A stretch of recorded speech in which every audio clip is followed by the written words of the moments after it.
Sir অভিনন্দন কেরানীগঞ্জে sir. আমি ওই ফুল নেই না স্যার, আমি তো প্রথম দিচ্ছি স্যার, প্রথমবার মাফ করে দেন।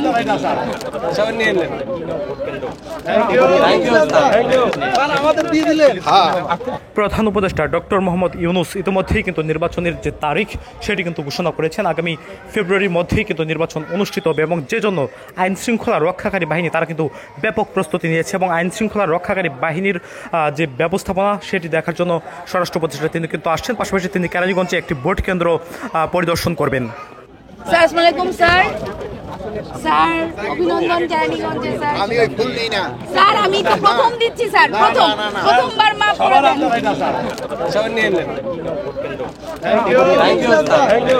আমাদের দিয়ে দিলেন। হ্যাঁ এই যে এই ম্যাডাম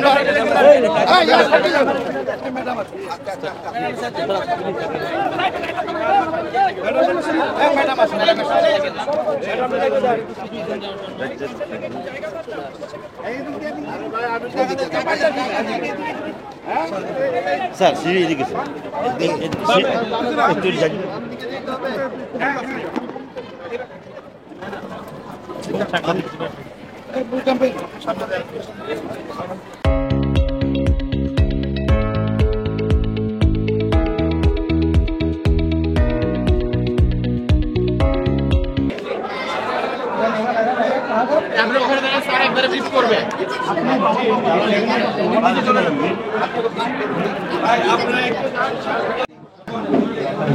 মোবাইলে তো দিলে ক্যামেরা উডাম করবে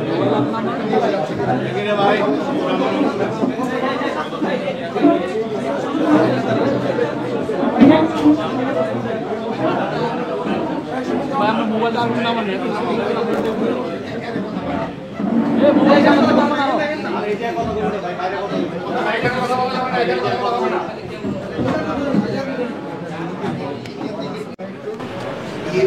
অফিসে এক উপজেলায়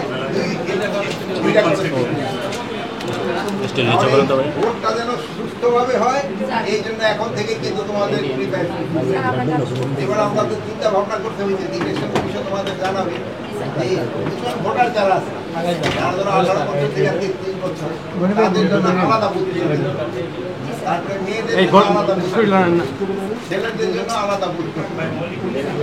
সবার জন্য এইগুলো একটু নিচে করে তোমাকে চিন্তা ভাবনা করতে হবে।